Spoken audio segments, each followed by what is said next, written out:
Welcome to Season 2 of Robbie Burns and Friends. This season is all about my brand new book, Digital Organization Tips for Music Teachers, which is first in the Prestissimo series, a series of technology tip books for music educators, published by Oxford University Press.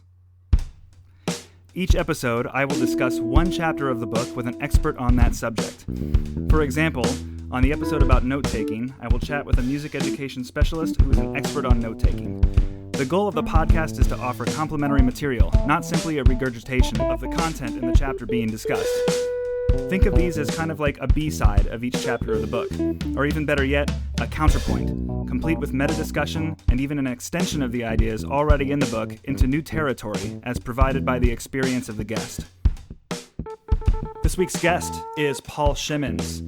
He's a music educator who's got a really great blog on using the iPad and technology in music education.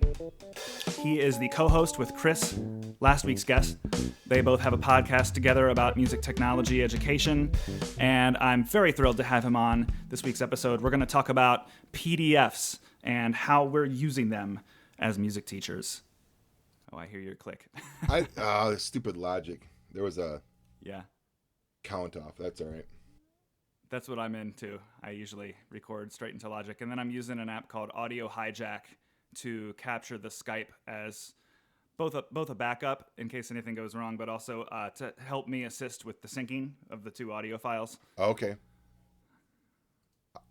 Who puts that out?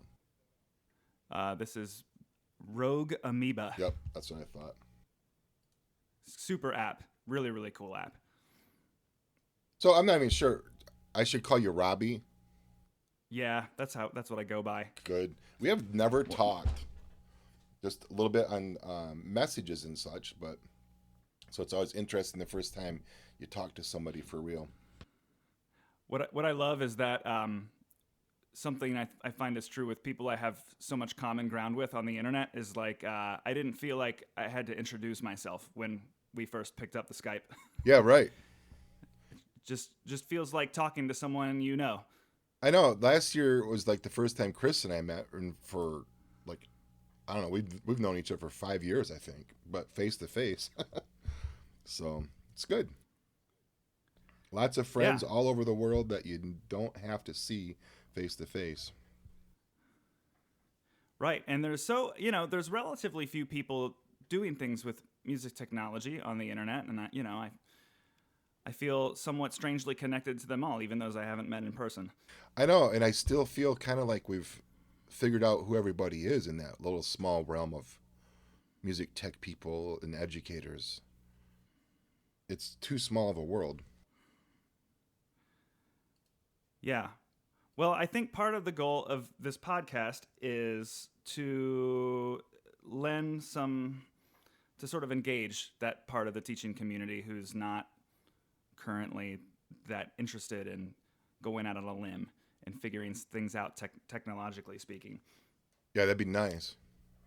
And part of the idea behind my book is that, I think every teacher already immediately understands the organizational problems that they face.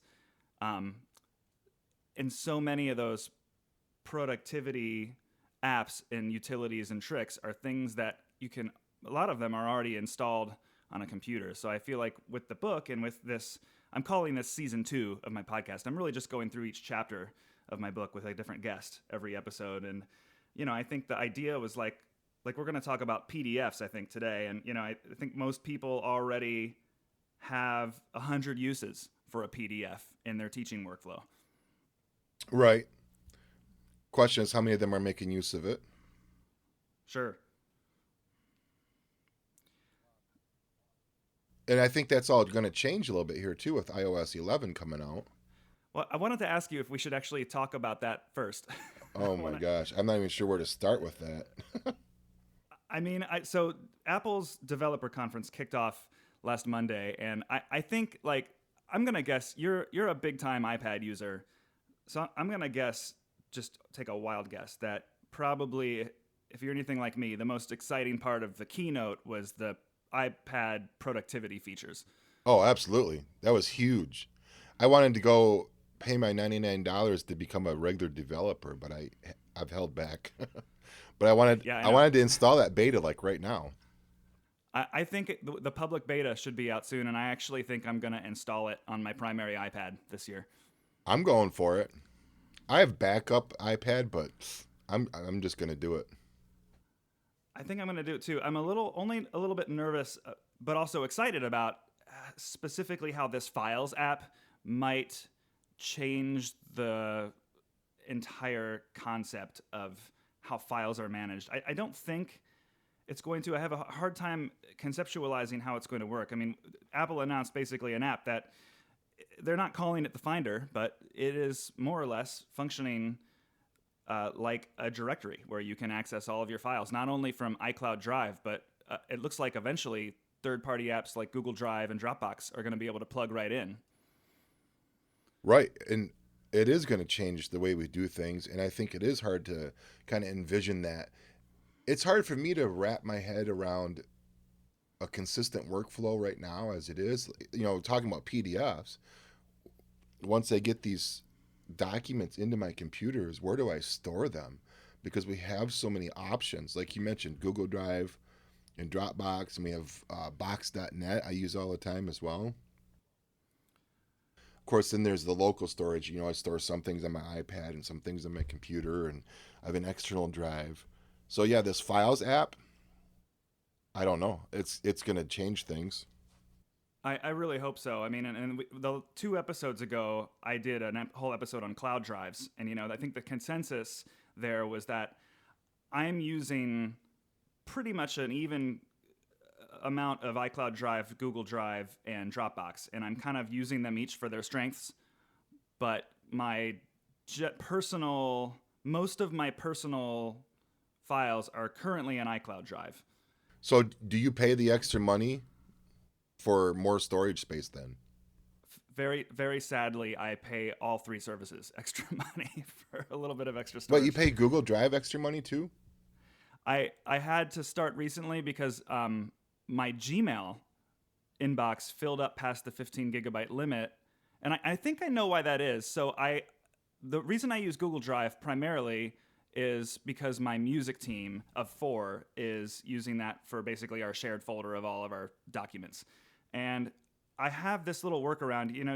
You can't log in to 2 different Google Drive accounts on Mac OS at a system level. Like, I can log into the Google Drive app from my personal Gmail account, and it'll basically put all those nested folders and hierarchies in the Finder for me, so I can access them without being on the web. Right. And having this school district issued account where all my work stuff is, I really wanted to be able to get access to both of my Google Drive accounts from within the Finder of my Mac. So what I did, this is a tip actually that the orchestra director at my school told me, is I created a root level folder called personal and a root level folder called work, and I invited each of my accounts to the other, so that when I log into either of my 2 Google accounts, I basically just see a personal and a work folder that's syncing. Oh, wow. Between the 2 accounts. So I have access to all this stuff. But what essentially I think this did was it put all the files in my work account in my personal account. They're basically duplicated. Yeah. Yep, I bet you they are. So for that workflow to happen, I had to basically start paying because the school district account is unlimited storage, but the personal account was combined with my Gmail was all, under this like 15 gigabyte limit. Yep. Yeah, it's nice being able to work with the educator accounts because they are unlimited. And I haven't ran out on my personal one, but like you said, if you're doing it like that, I've never thought about the fact that you'd end up with duplicates. Sure. Yeah, it's kind of an interesting problem, but it's bizarre because they sync. So I'll have 2 copies of the same file on my Mac's hard drive. I can go into either one of them, make changes, and then it'll sync not only with the copy that's in the cloud, but also with the duplicate copy that's on my computer, which is sort of bizarre. It is. In talking about duplicates, I think that's one of the things that has frustrated me with my iPad is trying to figure out where I want to store stuff, because I use Expert in the fantastic app. yeah, yeah. You know, I haven't bought it on my for my Mac yet, but I just use it on my iPad and my phone, and I use their Documents app too. But you know, where does that stuff? I have trouble tracking some of it down sometimes. Yeah. Okay. So you're getting into PDF territory. So let's break this all down. So the chapter in the book kind of goes through like what is a PDF, and then apps for PDFs, and then workflows for PDFs. And I think the apps and the workflows are kind of connected. Like what apps do which kinds of things with PDFs is directly related to how I actually interact with the PDFs in a music teaching scenario. And you're highlighting this really specific problem, which I think all of us face. Like, there's so many apps for managing PDFs, so many file services for managing them. Like, how do you keep it all together? How do you know where to go to find files, and like which app to go to for like which tool is the right tool for each job? Oh, yeah, you've hit the nail on the head. And the problem is, there's so many different ones out there. You start experimenting, and then all of a sudden the school year hits, and you've got to find one solution that actually works that you can use all school year long. I mean, I experiment a lot, but it gets too confusing otherwise. Sure, absolutely. And you, I guess it sounds like we have a pretty similar workflow. I mean, for me in general, most of my PDF files I'm interacting with using PDF Expert on iOS and on the Mac. All right. It seems like that's a similar kind of workflow for you. Now, you mentioned you're using Documents. Did you know that the Documents app, which is made by the same developer, will actually integrate all of the PDF Expert annotation tools? Yes, I did know that. And that's why I like Readle, is because they've got like their Scanner Pro app and their Documents app and the PDF Expert.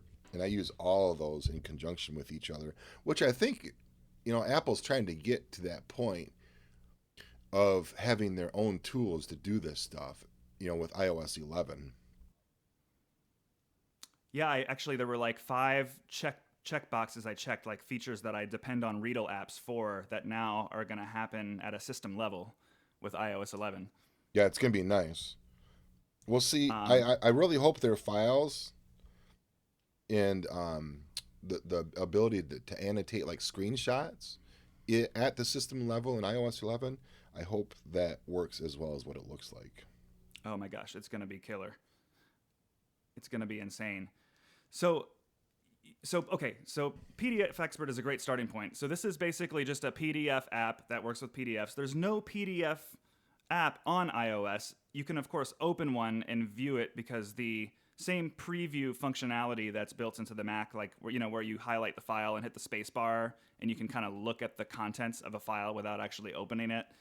That's baked into iOS for things like, reading a PDF that's attached to an email or something like this. But to actually like open one and work with it, annotate it, edit it, you've got to have a third-party app on iOS. And so for us, it sounds like that's PDF Expert, and then of course Documents by Readle. Yep. How do you like Documents and PDF Expert both have this feature on iOS where you can actually, it's actually kind of what the new Files app is going to do. You can kind of like integrate your different cloud drive services all within the app, almost like a little mini Finder baked right into PDF Expert. And you can kind of like drag and drop your different files from all your different services like around one another. Like you can take a file from within your Dropbox and drag it into like a Google Drive folder, or you can like move it into a temporary workspace that's just like only on the hard drive of the iPad. iPads don't really have hard drives, you know what I mean? Storage, yeah. Yeah, the local storage. And of course, you're using the terms drag and drop too, because now that opens another ball of wax with iOS 11 and the abilities that they're going to bake into that with drag and drop. Now, have you seen Readle's new drag and drop features? Well, and that's part of my issue right now. Of course, I just finished my school year a week ago, and I haven't had a chance to play with the new features in Readle. In Readle's apps with the drag and drop stuff. Have you tried it much? Oh, you've got to try it. It's insane. So Readle, yeah, basically, if you are using a 12.9-inch iPad or any iPad that can open two apps side by side, like if you have their Spark Mail app opened on one side of your screen and then you have Documents open on the other side of the screen, you can like take an attachment from within an email, hold it, and just drag it across the divider and into wherever you want in your Documents app. So like you can just drag it straight into your Dropbox or straight into your Google Drive. And the other way around, you can just take a file from within any of your providers set up in the Documents app and just drag them right into an attachment as an email. So that brings up another question I have is, are you using Spark email app then over top of the built-in mail app from Apple? For that one feature, yes. I use Spark Mail. Yeah, I know. Well, there is a whole episode on email clients, and it's just funny. Like I could do like an hour on just mail. I use 3 or 4 mail clients on iOS, and I use them each for their strengths. I've kind of landed on an app called Airmail for the Mac and for the iPad, and I use Spark.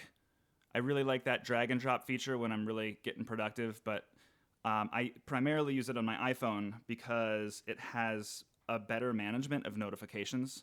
For example, I can tell my Apple Watch can get only notifications that it smartly detects are things I would want to see. Like, for example, I don't get newsletters or advertisements or any of those kinds of things. It filters those out of view as less important. And you're talking from your iPhone to your watch, you get those notifications. Right. Like if I want to get messages from the people on my music team, but not a message about like, the newest update to my favorite app or, some spam, yeah, it has like a smart notification feature where it only gives you the notifications that it thinks are prevalent things that you want to actually read and deal with. And that's with Spark. That's with Spark. See, with the normal email app, I've got my Apple Watch, but I've never gotten like email notifications. Yeah, I know it's not really for the faint of heart, but I do have some email notifications turned on my watch. Just through Spark, though.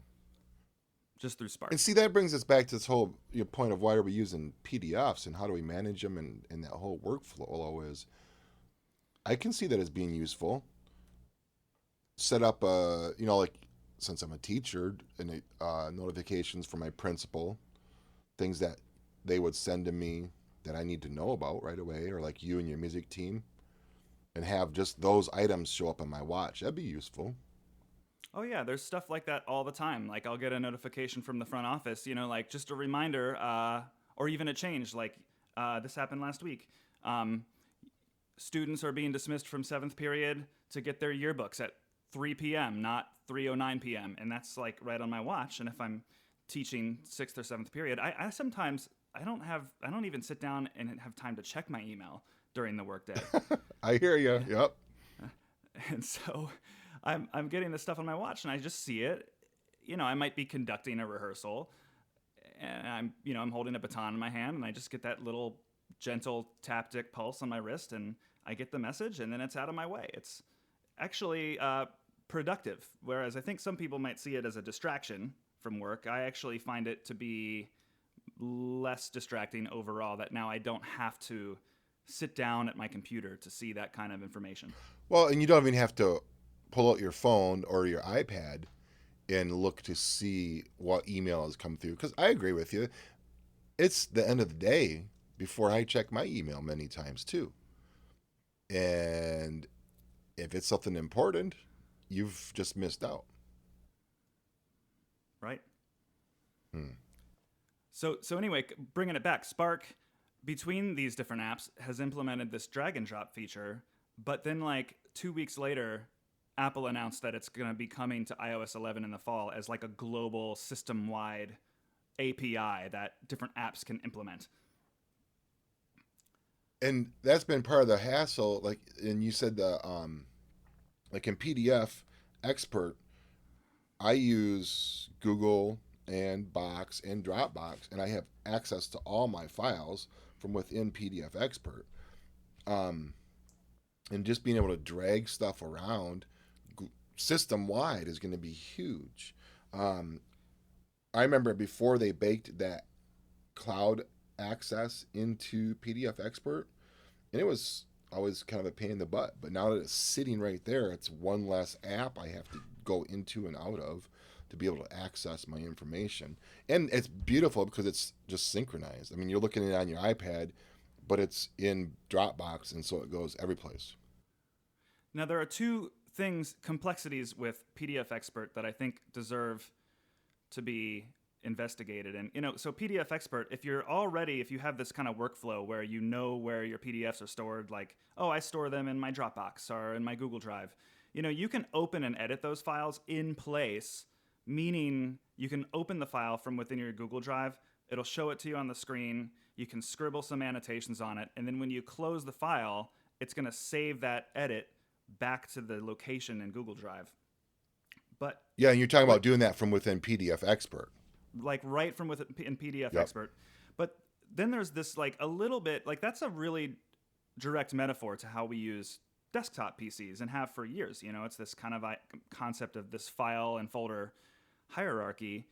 But there's this a little bit of a couple other like elements that at first confused me about how PDF Expert works. And the first of which is that like PDF Expert does actually use iCloud storage, but it uses one of these folders, which we talked about 2 episodes ago in the file document episode. But like it's got this folder that it saves all of your files to by default in iCloud Drive, and it's called a container folder. It's called the PDF Expert folder. Right. Do you know what I'm talking about? Yep. So do you save files to that folder? I do, because I just started paying for iCloud more storage space, and so it's actually become more useful to me. I was using an older laptop and I did not have Sierra on it, but now that I've moved up to my newer laptop and I have Sierra, the ability to have the desktop synced is huge, and I use that constantly. And so it has definitely made me more aware of the files that are getting stored in iCloud from all these other apps too. And I use that, of course, as a whole side tangent, but I use iCloud for all sorts of things, music and my files, my recordings, my podcasts, all that sort of stuff too. So you asked why I was paying for so many different providers. I originally paid for iCloud storage actually because the Photos app syncs now. For the past year or two, it will sync your photo library across all of your Apple devices. And, I've got probably like 30,000 photos in my Photos library. Yeah, it's huge. That library grows really quickly. I know. Well, especially with the DSLR camera taking raw images. Oh, yeah, I bet. So this folder that PDF and many iOS apps have this folder, like Pages and Numbers. Well, basically, if you don't really specify where to save the file, it'll by default save it in a folder by the name of that app. So like anything you make in Pages is automatically stored in a folder within your iCloud Drive called Pages. Now, this was originally like iOS used to not even have iCloud Drive. It was just you had to open the Pages app on your device to see any of your Pages files. And then they kind of added that container folder with the introduction of iCloud Drive as sort of a way for you to interact with these files a little bit more traditionally. But now that we're getting a full Files app on iOS, do you think that how do you think these container folders are going to function? Like, do we even really need them anymore? I think it's a nice way of organizing things. And that's one of my questions in my mind is, how different is iCloud Drive going to be from the Files app? Or are they just going to become merged into one thing?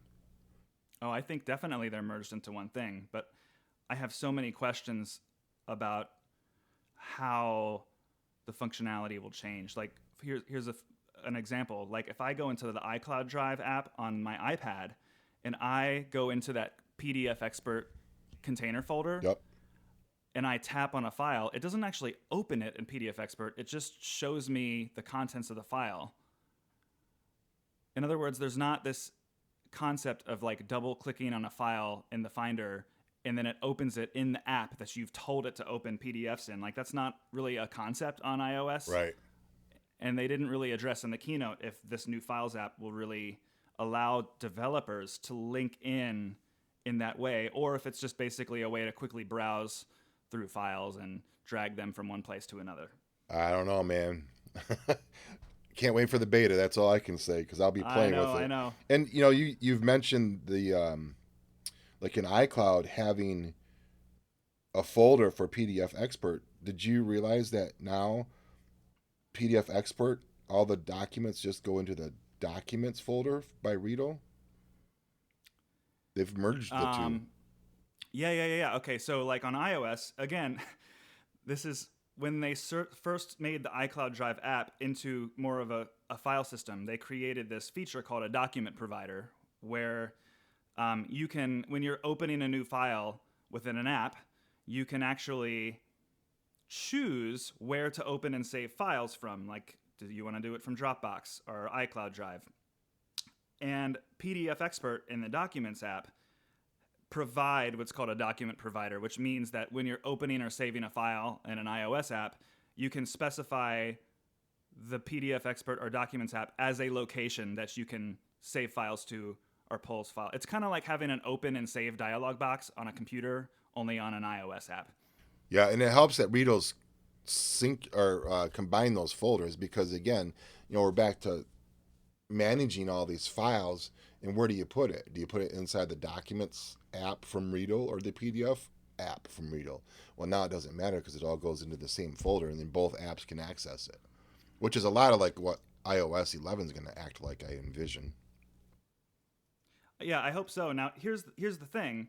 I hear that the new Files app replaces the document provider. So when you open or save a file within an iOS Files app, they're totally replacing that screen that comes up is now just going to be a little mini Files app within another app. Wow. Which is super cool. But here's where, like, using PDF Expert, because no doubt, I think we both would probably recommend PDF Expert as our app of choice on at least iOS. Yep.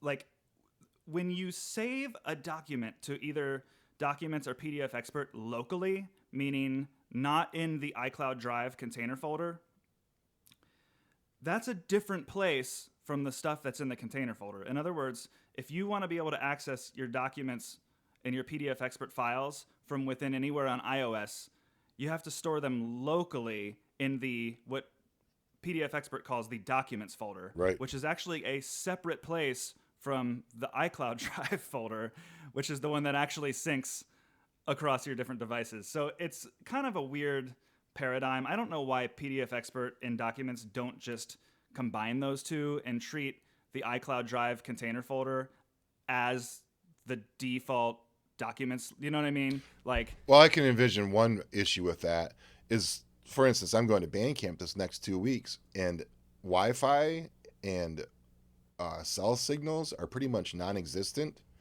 So if I relied on iCloud as my only spot to store and access things from, I could be in trouble. Yeah, I think that makes sense. We live in a pretty connected world, and when we go out of that connectivity, things get messed up. Yeah, that's true. Well, and it makes sense that Documents and PDF Expert want to have some local storage. Right.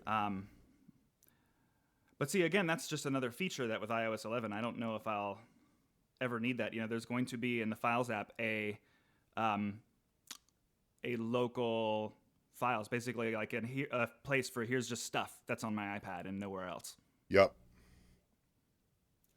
So with PDF Expert, you said you're not using the Mac version. I am not. So are you just using Preview? Correct. So, and again, there's this workflow. You can, of course, save files into iCloud Drive from the iOS PDF Expert app and then access them on your Mac through iCloud Drive. But you can open these files with any PDF app of your choice on the Mac. Correct. and that's the very nature of the PDF. It's the portable document. It can be, it's sort of like got the ability to be really easily read and edited from any device using any kind of PDF software. And I've been trying to pull back my reliance on my laptop. I'm trying to work with more than just the iPad, which is why I haven't bought it on my laptop. But I have noticed one thing. I use on my laptop, I use the space bar to quick look at things and just take a quick peek into whatever the document is. And some of these PDF expert files I've annotated on my iPad, when I use the quick look on my MacBook, they don't always look quite right. I pulled one up this morning where all my annotations were upside down. Now, as soon as I open it in the preview app, it was fine. It kind of freaked me out for a minute because I'm like, oh no, it's all messed up. But it was fine when I actually opened it. But just using that space bar and quick looking at stuff, sometimes it's not going through. And I don't know if it's a Sierra thing or I don't know. I don't know what it is. Yeah, I've had that same exact situation happen to me, and it's a little scary at first. But typically, I have no issues easily swapping between all of my different... And I use a number of Mac apps. I find that the Mac is more the place where I get... I have more tools for the same job. Like I use Preview. I use primarily PDF Expert, but then I also use Adobe Acrobat. And I'm using a version from before they exclusively sold Adobe Acrobat through a cloud, through a Creative Cloud subscription. So I think I have Adobe Acrobat 11, and with a teacher discount, I think I probably paid about $100 for that at one point. But there's still things that it can do that I don't find that other PDF apps do really well. Like, for example, creating form fields. And you're doing that in the Acrobat app on your laptop. Right. So like one thing that I did was my school district has, when we do adjudicated events, we have this old traditional sheet that the judges will sit in the back of the auditorium and fill out. Things like they'll give you feedback on tone quality, intonation, balance, and blend. And this has been a handwritten process until last year, where my music supervisor asked me to basically turn this into a digital process. And that was done by basically creating a Google Drive workflow where all the different judges were editing these PDFs and then uploading them to a shared folder where then they were, by our music supervisor, then they're shared with these folders that he shares with each individual choir, orchestra, and band director. All right. That's awesome. Yeah, it's great. So like I'm in the back of the auditorium with my band watching the next group perform, and it can like go on my iPad and read my scores if I really want to. Right. Now they're accessing those forms on a laptop or an iPad or what? So yeah, they're on these really cheap laptops, and I think they're actually using the Adobe Reader app. But I actually turned these traditional forms into form fillable PDFs using Adobe Acrobat on my own Mac. Yep. So, and that's, it just has the most powerful tools for basically taking things like boxes and turning them into check boxes, taking things like lines and allowing you to click into them and type text. Now, and see, this is really interesting to me because your statement earlier that Adobe Acrobat can do something that an iPad app cannot do. This is turning these things into forms has been one of the desires that I've had to be able to do, but I can't do it. I can't find any app to do it except for Adobe Acrobat, and I haven't paid for it. So since this is the Readle show, it seems, right? Readle actually makes an app for iOS called PDF Office, which why it's a separate app from PDF Expert, I do not understand. And the business model, unlike any of their other apps, is not just a one-time paid app. It's like a $10 a month or so subscription. Now, I tried it once when I was going through this process just to see if I could do it on my iPad. You actually can create in PDF Office form fillable fields, but the app is like $10 a month and like it's not even updated for the 12.9 inch screen. It's like still, blown up when you. So I don't know if they're thinking of eventually just integrating that into PDF Expert. I would happily pay $50 once to have that feature, but there's no way I'm going to pay $10 or whatever it is a month just for that one feature. Yeah, I'm looking at it right now, and I think that's why I haven't paid for it, is because it's a subscription. And actually, now it's down to $5 a month. So, or annually, you could get it for $3.33 a month. But I don't like subscriptions. I never have, so I haven't bought it. I mean, yeah, they're unavoidable, but this was not a type of feature that I wanted to be locked into. Yeah, why don't they just roll this into the other app and just make it a pay once and be done with it? Like an in-app purchase. I would gladly pay a lot of dollars as an in-app purchase for it, but not $5 a month. Well, and I think that would be, yeah, that'd be amazing. Uh-oh. Now my bells are going off. I'm sitting here at school. No kids, but the bells are still going. So is this a paid workday for you, or are you just taking care of things? Oh man, I'm done. It's not paid at all, but I have a lot of stuff to, being a band director, there's all this inventory and music and uniforms. And, yeah, it just goes on and on. So no, I'm in here trying to finish it up. Yeah, I was just in. Yesterday was the day after the last day, and I was in there actually moving some instruments. So, no, it's the life. I'm not even really sure what all do you teach, Robbie? Middle school band.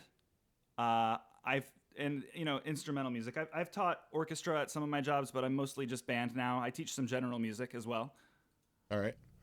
Yep, I got 5th through 12th grade band, so it's middle school and high school both. So probably, one of the reasons that you and I both started, well, okay, I'll talk for myself. One of the reasons I've started using PDFs way back when was because I could upload them to my website for band and have them be a document that was not easily changeable. Of course. Absolutely. Of course, all that's changed, right? Sure. You got to take it? No, I'm all good. Yeah, nice. Oh, maybe I better. Hold on a second. You can edit it out, right? Sure. Hello. Okay, have fun. No. Have a good trip. I'll see you when you get back. Thanks. Bye. That was short. I might not edit that out. So what was I talking about? Oh, yeah. Uploading PDFs because they were not easily changeable. And like when I'd send a document to a principal or a parent or something, I don't want them to change things.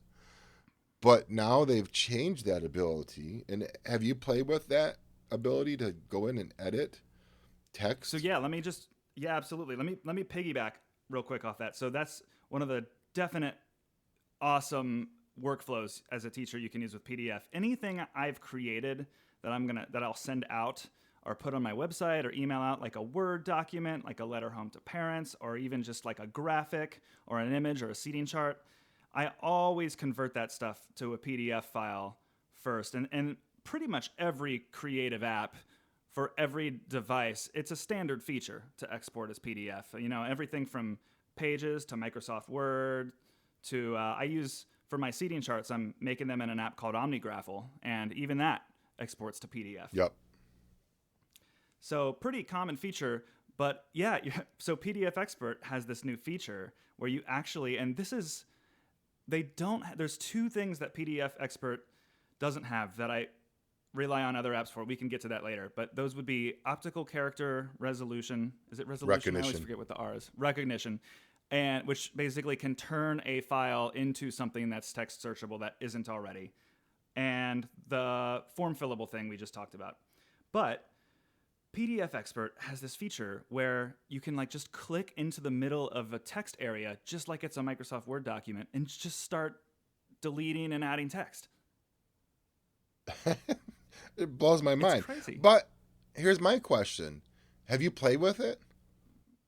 Yeah, and if you have the correct font installed on your computer, it recognizes the font and even maintains the same style and size of font and everything. So what? Okay.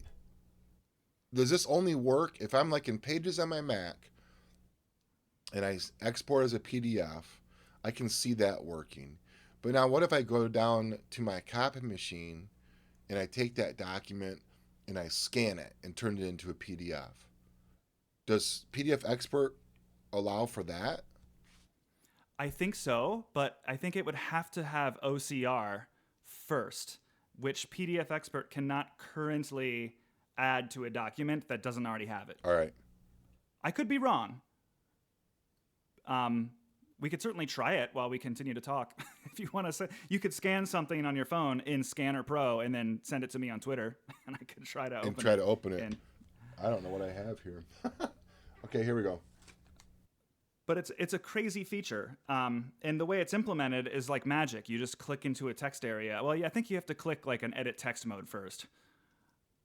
Yeah, I haven't tried it, and that's one of the things it's on my list of things to do this summer. So if you have while you're doing that, I do recommend the Mac app. It certainly, just for the reason that it feels and functions a lot like its iOS counterpart. You get to they really just feel like they have the same design language as one another. But there are a couple of other Mac apps, like I was saying a second ago, that do deliver these features, like Adobe Acrobat, and then there's another one that's a really that's like made by an independent Apple developer called they're called gosh, I'm losing their name. Smile Software. They make one called PDF Expert, which does a great job. If you don't, that's confusing. Yeah, they're both PDF. I'm sorry. Hold on. Did I say PDF? No. Sorry. PDFpen. Oh, okay. Gotcha. PDFpen, and that app is on both iOS and Mac. It's got a lot of similar features to PDF Expert, but one of the things it'll do is it can OCR documents in like a bunch of different languages, and it's a fraction of the cost of Adobe Acrobat. If you're looking for more of that pro power user experience without going all in on Adobe Acrobat, the major downside I've found though is that their apps are just a little buggy, and they just don't have as nice of a design as PDF Expert. And for the premium price tag, I just have in recent years been really turned off by them, however much they do bring those power features to the Mac and the iPad for cheap. Yeah, it's a lot cheaper than Adobe. And does Adobe even do anything now that's not subscription based? Yeah, so like if you wanted to, that's another thing. If you wanted to avoid the subscription cost of Adobe Acrobat, you could of course go with something like PDFpen. And then it's yours, and it's there forever. Wow, forever is a pretty relative term. Yeah, for sure. There's a couple of other use cases for me, like problems that the primary apps we've talked about so far don't really solve. Like in my book, I kind of go over like a couple of other peripheral PDF experiences. Like one example is PDFs can really be anything. They can be a Word document, a letter, a chart, a graphic, but they can also be a book or an article or something that traditionally, if you were thinking about how you would interact with that in a paper world, it would be like a magazine or a textbook or something where you have this ease of kind of flipping through the pages and you don't have this like cruft of all these annotation tools and buttons all over the screen. And one really great way that I've started to manage those is, I'll keep a backup file of all those kinds of read-only files in my iCloud drive, but then I'll actually create a secondary library of them in iBooks. Oh, yeah. So things like magazines, articles, textbooks, things that I have in PDF format, I'll put them in iBooks. And iBooks, as of I think iOS 10, actually will now sync your PDF library across all of your different Macs and iOS devices. Right. So it's everywhere. Is that like one of the only things you use iBooks for? Because it is for me. I do the same thing. Put PDFs, manuals, and all sorts of things like that in iBooks. Yeah. I have some books. Most of my book library is in the Kindle app because I have an actual Paperwhite Kindle as well. All right. But yes, so iBooks is basically for me just providing this experience of PDF reading where I pretty much am just interacting with a beautiful user interface that's really easy on the eyes. I can swipe left turn the page, swipe right to turn the page. Now, there are times where I really do wish I could like circle a thing or highlight a thing, and that's actually coming with iOS 11. They announced that as a very, very minor feature, is some annotation tools coming to iBooks. Oh, that'd be nice. Yeah, because like you said, you don't want to do a lot when you're in iBooks, but as you're sitting there reading, things catch your eye. So yeah, a little bit here and there would be great. Yeah, and the Kindle app does that too. I think the Kindle app has some bizarre metaphors for how it manages files. So I typically recommend doing this in iBooks over Kindle. Now, the other thing is that like a lot of note apps will also work really well with PDFs, and like Evernote is one. What's the Microsoft one? OneNote. OneNote, yep. I actually have a number of workflows where this is a thing I do. I've been using lately a note app called Notability on the iPad. Yep, love it. And it's what I love about it is that it's one of the only note-taking experiences where the second you import a file, a PDF file into the app, you can instantly start drawing on it with an Apple Pencil. There are no annotation modes. There are no buttons you have to press. It's like a real paper experience. You just get the PDF on the screen, you touch the pencil to the screen, and it just starts drawing. I use Notability as kind of like my whiteboard when I'm in class, because like you said, I can pull from any PDF that I have. So all these worksheets and staff papers and circle of fifths or whatever that I need to show the kids in class, I pull it in Notability, put it into a classes folder, and then start annotating it and writing on it. And then I have this whole folder of stuff for like my 5th grade band that we've worked on, and it's really quick to look back and see, okay, what did we go through, and how fast did we go through things, and where do I need to pick up for the next day or the next week or the next month at. Yeah, it's awesome. So my workflow, and I apologize to listeners, I think I've outlined this in like every episode. It's really one of my favorite things I do with my iPad is I've got using the workflow app, which is going to be explained in a later episode. But using the workflow app, I have this, it's basically like an automation tool for iOS. And I have a 2-step workflow. I told you I make my seating chart in OmniGraffle, and then I export that to my Dropbox as a PDF file. The workflow app in one tap will find that PDF seating chart and create a clean copy in Notability for me to kind of scribble on. And what I do with this is I actually perform this workflow for every class every day, so that I actually have a place where I can really, really quickly scribble informal data about what's happening in my class. And then Notability, of course, is saving that annotation and associating it with the date that it happened. Oh, nice. So I'll actually like create my rehearsal grade based on information like who has their instruments on which days, who is like focused, who's not playing in tune, who's playing in tune, who's like never got their instrument up in playing position when I show the downbeat. Like all this stuff, I just have a little scribbling system that I use. And it's great because, I've actually had situations before where parents will ask, like, why is my child getting a B or a C in band? And I'm like, well, let's go through this day by day. Yeah, let's take a look. And so that's a pretty powerful feature. And side by side on the iPad with Fourscore in split view, where I have a seating chart and a score open at the same time, is a really powerful combo. So you must have the 12-inch iPad. I do. Makes a huge difference, doesn't it? It does. And I'm really bummed because this new 10.5-inch iPad that was announced, I really do miss being able to like hold the smaller iPad size for a long period of time and just kind of read it like a book. And that form factor is just so much more attractive to me. And this 10.5-inch iPad that was just announced, I was really hoping that it was going to just be like kind of a shrunk down 12.9-inch concept. Right. But it turns out that when you put 2 apps open at the same time side by side, they are not shrunken down versions of what the large iPad will do. They're actually like more like 2 iPhone apps side by side. Oh, yuck. Yeah, so I was kind of hoping that maybe in the distant future I might upgrade to a smaller iPad, but if I can't interact with it using the full because the 12.9-inch iPad, when you open two apps side by side, it's basically like two little 9.7-inch iPads in in portrait mode, Right. basically operating side by side. Yeah, it's very, very useful. Now, have you held a 10 point whatever it is and looked at it in person? I haven't been to the store yet, but I hear that they feel awesome.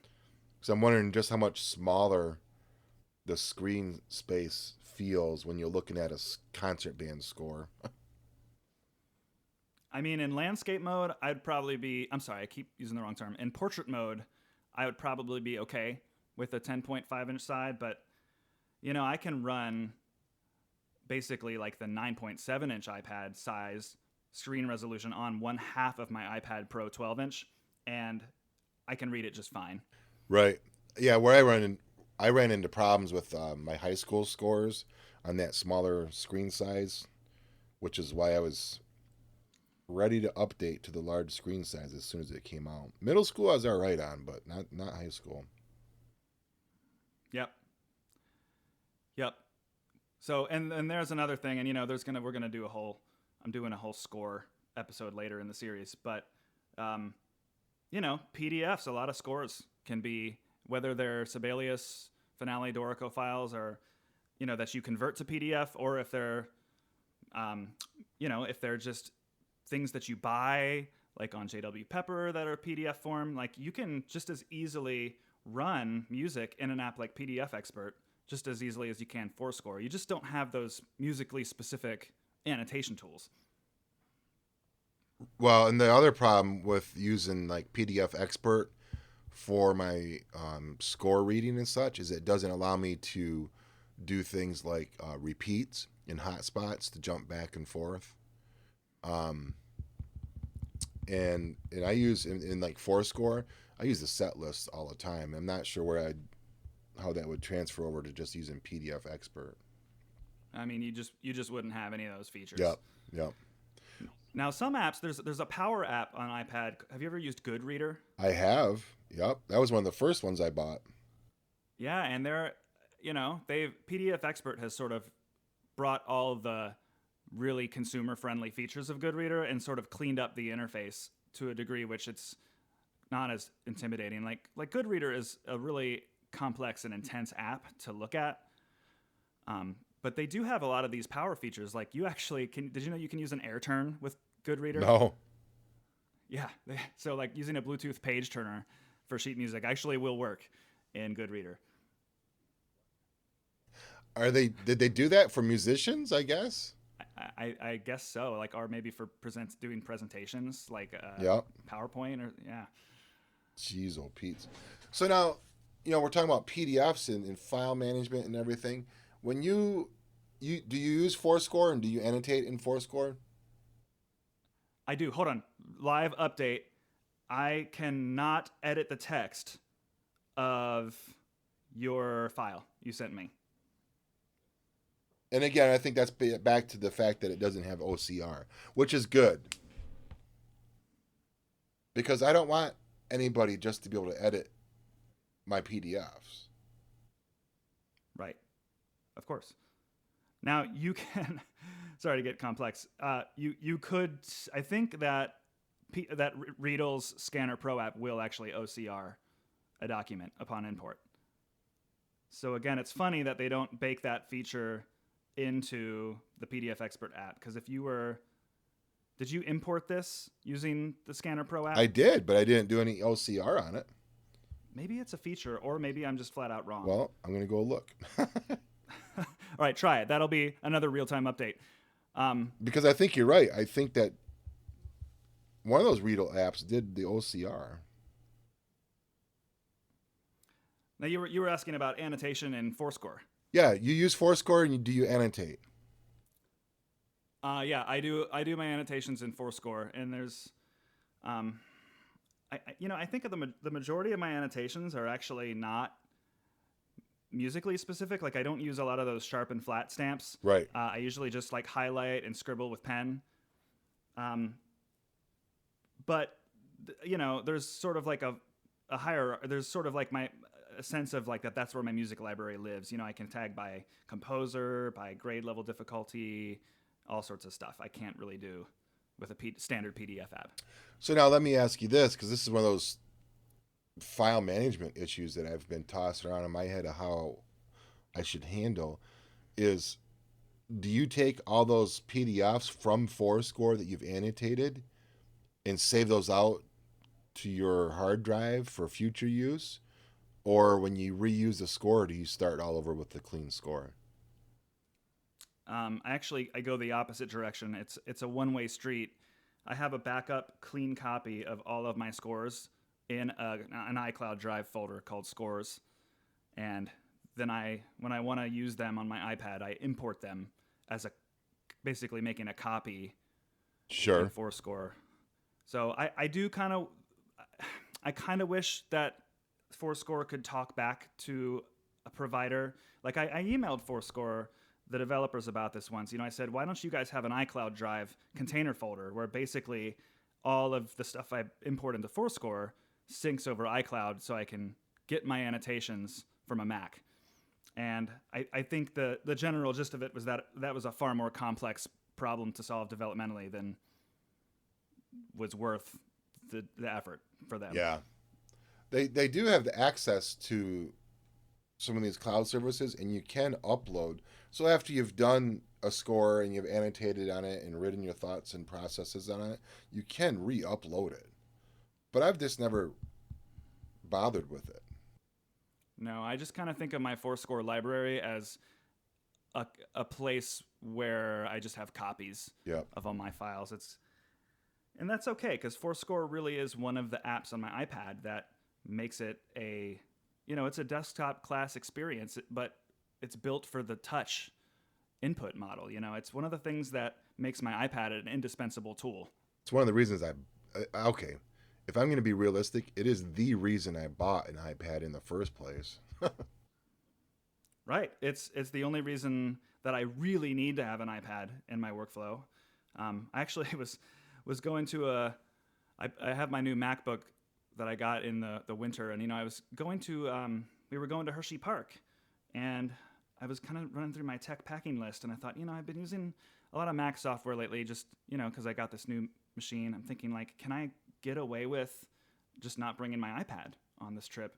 And it took me all but 5 minutes to realize, like, no, my entire score library is on this thing. I definitely cannot leave without my iPad for this trip. Now, do you frequently go on trips without your computer? Yes.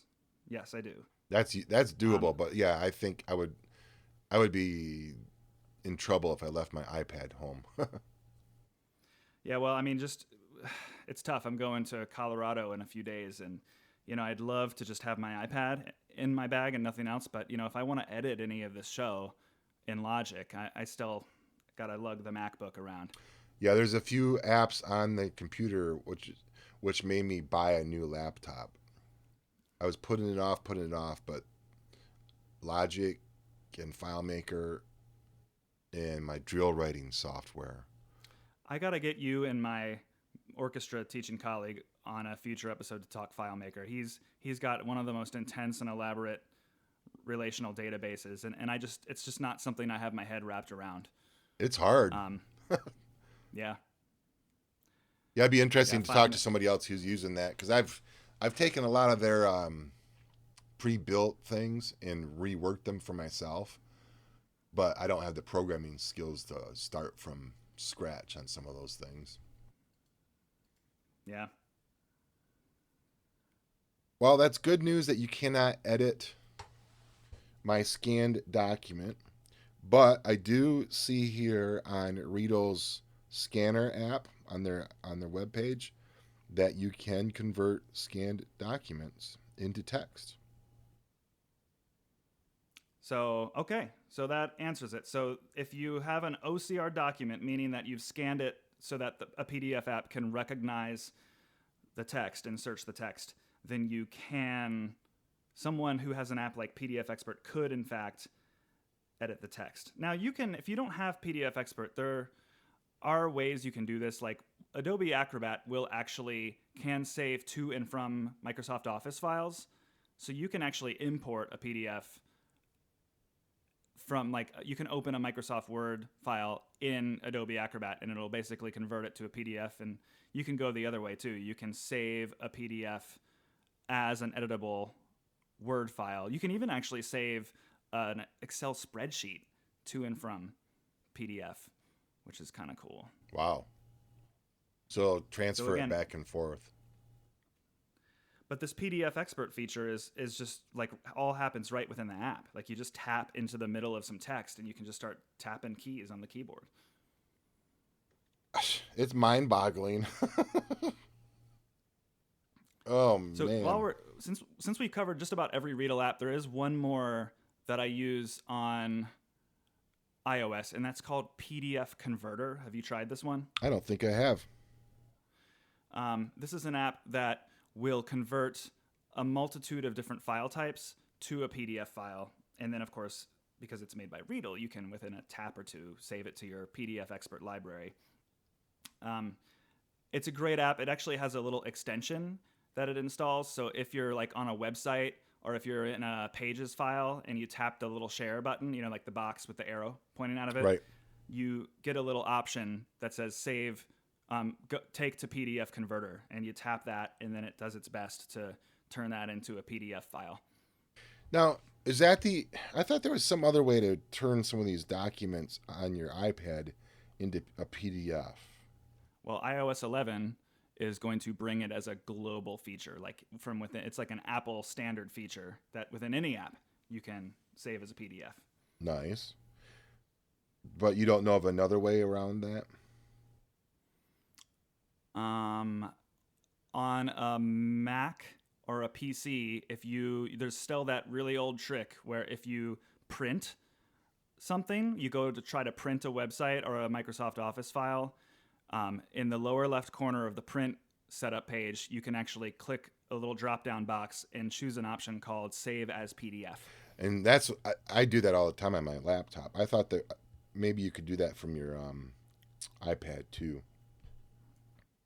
I don't think so, because you can print from an iPad. I have a printer that does the AirPrint feature in my home. Right.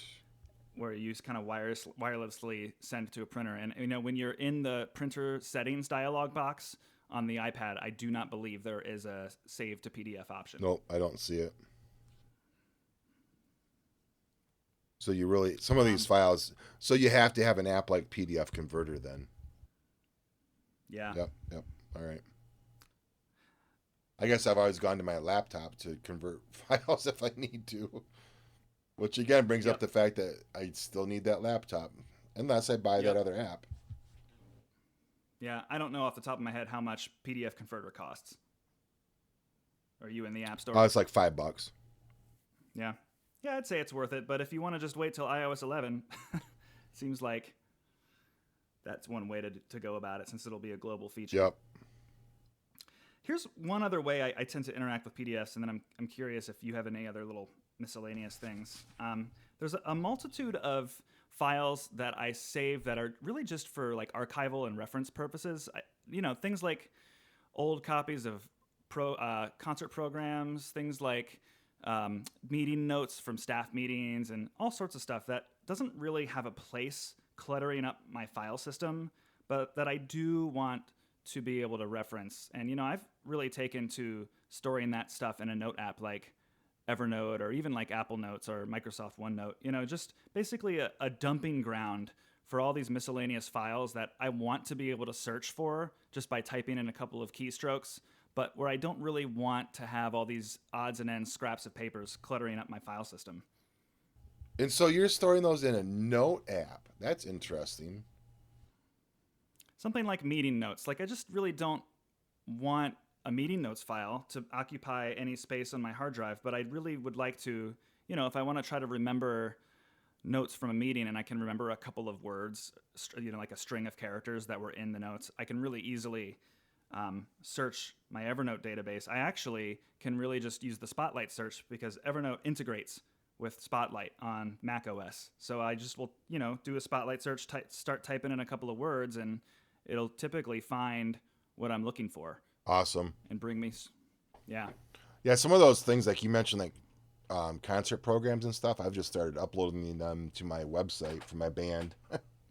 Gets them out of my little clutter of things.